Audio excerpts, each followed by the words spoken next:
Whatsoever a man soweth, that shall he also reap. Action and reaction are equal to each other. Ella Wheeler Wilcox expressed the above law of mind as follows. Give to the world the best you have, and the best will come back to you. Give love, and love to your heart will flow, as strength in your utmost need.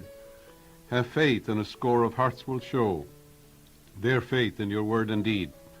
For life is the mirror of king and the beggar. 'Tis just what you are and do. Then give to the world the best you have, and the best will come back to you. To adjust is to fit, adapt, accommodate, regulate, to put in working order. In order to adjust to life, it is necessary that you become a channel through which the life principle flows, freely, harmoniously, joyously, and lovingly. The solution to all your problems is to get acquainted with and use the divine presence and power in your life. Acquaint now thyself with him, and be at peace, and good shall come unto thee. I suggest that each person establish a definite method of working, and that he practice it regularly and systematically every day. For example, determine for yourself what is the most troublesome problem you have. Decide to solve this problem now by realizing that infinite intelligence within you knows the way out. Its nature is to respond to you. It knows only the answer, and the nature of infinite intelligence is responsiveness. That is, your answer is as certain as the rising of the moon tonight. One young man in our audience had experienced a poverty complex for many years and had received no answers to his prayers. He had prayed for prosperity, but the fear of poverty continuously weighed on his mind. Naturally, he attracted more lack and limitation. Your subconscious mind accepts the dominant of two ideas. This is a law. After talking with him, he learned to pray as follows. I know there is only one source, the life principle from which all things flow. It created the universe and all things therein contained. I am a focal point of the divine presence. My mind is open and receptive. I am a free-flowing channel for harmony, beauty, guidance, wealth, and the riches of the infinite. I know that wealth, health, prosperity, and success are released from within and appear on the without. I am now in harmony with the infinite supply, and just as I would adjust an instrument in my laboratory, I am now mentally adjusting my focused attention on the eternal source of all blessings. I wish for everyone all the blessings of life. I am open and receptive to God's riches, spiritual, mental, and material, and they flow to me in avalanches of abundance. This young man changed his attitude of mind and focused on divine riches rather than poverty, and made it a special point not to deny what he affirmed. In a month's time, his whole life was transformed. He affirmed the above truths morning and evening for about 10 minutes, knowing that he was actually writing down these truths in his subconscious mind, causing the latter to be activated and to release the hidden treasures. Whatever you impress on your subconscious mind is expressed on the screen of space, and your conscious mind is the pen, P-E-N, the thinker, and what you think and feel comes to pass. Aristotle said, resistance is the cause of every monstrosity. A monstrosity in the body could be a growth, a tumor, or a lesion, or any other abnormal condition. A woman was resenting and hating her ex-husband. In addition, her physician told her she had developed a serious lesion. She was resisting the free flow of the life principle, which flows as harmony, beauty, joy, and love. In other words, the life more abundant. She was blocking the infinite healing presence. She finally realized what she was doing and came to a clear-cut decision to pray as follows. I surrender my husband to the God presence completely. Whenever he comes to my mind, I affirm, God's love fills your mind and heart. Then she adjusted her mind to the infinite healing presence and claimed frequently, the infinite healing presence which created me from a cell knows all the processes and functions of my body. It knows how to heal. For I am the Lord that healeth thee. And this healing love fills my mind and heart, and I am made whole and perfect. At the end of 3 weeks, she returned for another examination by her doctor, and the lesion had disappeared. Divine love dissolves everything unlike itself. There are people who resist the weather, new ideas, the headlines of the newspapers, and even their neighbors. There always seems to be friction in their mental and physical relationship. Happy is he who trusteth in thee.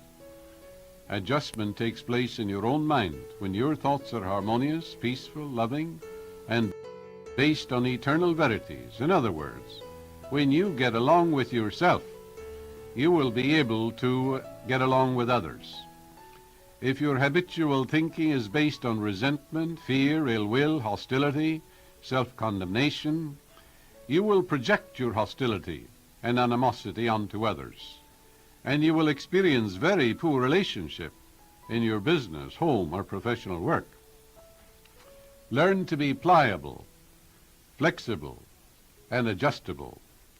If there is someone in your office who is obstreperous, petulant, and fractious, realize you did not create him. Loose him and let him go mentally.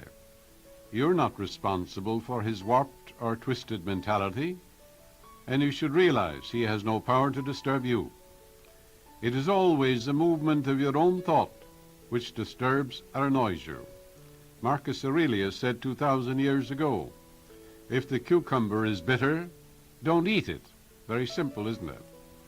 Ask yourself, what is my aim in life? Let the answer be peace, harmony, and divine wisdom. Because this is so, identify with your aim and not with the boorishness or surliness of others. Affirm, divine peace and harmony govern me and reign supreme in my life.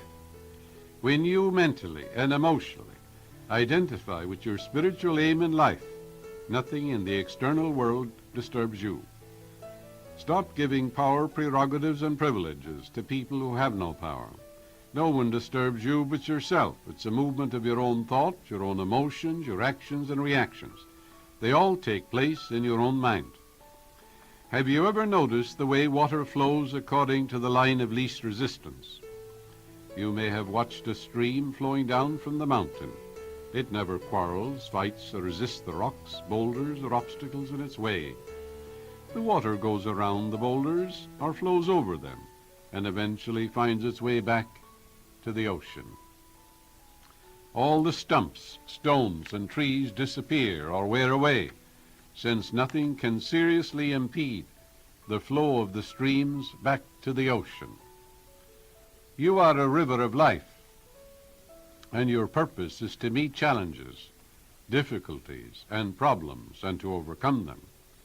Not be mentally fighting or quarreling with them, but by meeting them head-on, while realizing the joy is in overcoming.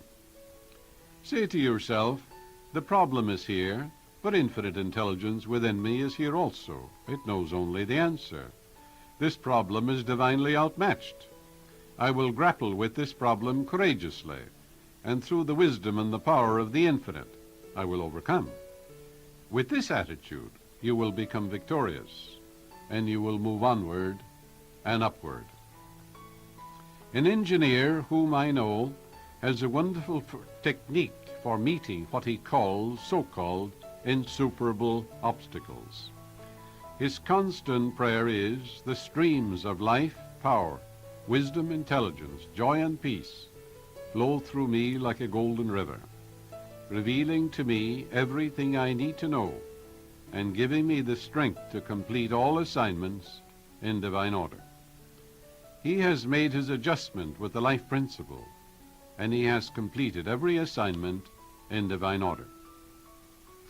Do not try to manipulate or change other people. Permit them to have their political or religious beliefs, their peculiarities, eccentricities, and abnormalities. Judge not, and where you have no judgment, you experience no suffering. Where there is no opinion, there is no suffering, you know. Where there is no judgment, there is no pain.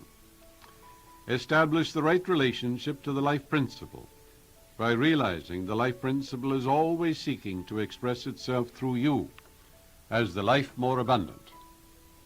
If you are angry, hateful, resentful, or are engaging in self-condemnation or self-criticism, your foot is on the hose.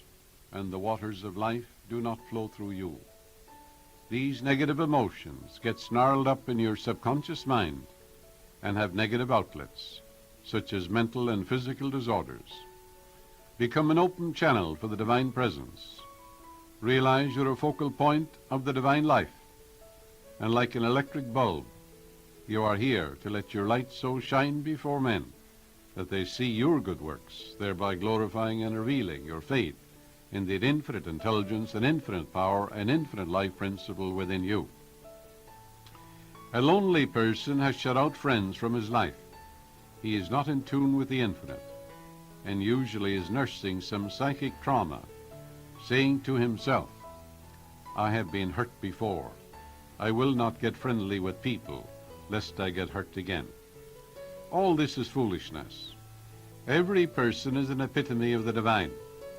And when you exalt the divinity in the midst of you and salute the divinity in others, you will automatically radiate friendship, love, and goodwill to all people, and you will never lack for friends. You must be a friend to have a friend. Do you think the others in your office should change and make the adjustment? There is no one to change but yourself. When you change, your world magically melts in the image and likeness of your contemplation. If married, you and your spouse should adjust to each other's peculiarities and idiosyncrasies, overlooking each other's shortcomings, but focusing on and exalting the qualities which endear you one to the other. If you are in tune with the infinite and full of goodwill to all, there will be no friction or excess tension, and you will have no bodily disturbances. A young woman was resisting life by complaining, I am leading a humdrumming existence. I am lonesome, frustrated, and I have no friends. I lead a drab, weary existence. She learned that her thought is creative, and that by thinking along these lines, she was compounding her misery, because whatever we give attention to, the subconscious magnifies. After learning something of the laws of life, she reversed her mental attitude and began to affirm frequently and habitually.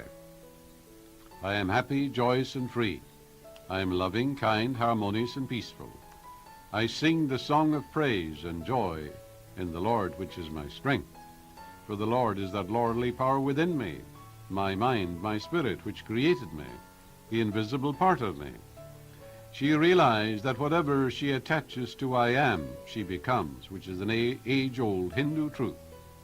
Whatever you attach to I am, you become. You can say, I'm poor, I'm deaf, I'm no good, I'm a flop, I'm a failure. You'll become all these things. On the other hand, you can say, I'm illumined, I'm inspired, I'm successful, I'm happy, joyous, and free. Feel it, believe it. She made a habit of affirming the above wonderful truths. Her whole life was changed from her former so-called drab existence to fullness of life, including marriage to a young dentist, a new home, plus a new perspective and a new insight into the wonders of that infinite life principle within her. Let us have a meditation now. Know that the light dispels darkness, so does the love of the good overcome all evil. Love and hate cannot dwell together. Love casts out fear. Turn the light of the infinite upon all fear or anxious thoughts in your mind, and they flee away. The dawn, the light of truth appears, and the shadows, fear and doubt, flee away. No divine love watches over you, guides you, makes clear the path for you. Realize you're expanding into the divine. Divine love surrounds you, unfolds you, and enwraps you. Divine love goes before you today and every day, making straight, joyous, and glorious your way. There is a miraculous healing power within you, which made you. This infinite healing presence is flowing through you now, vitalizing, energizing, cleansing, purifying your whole being, so that your whole body dances to the rhythm of the eternal God.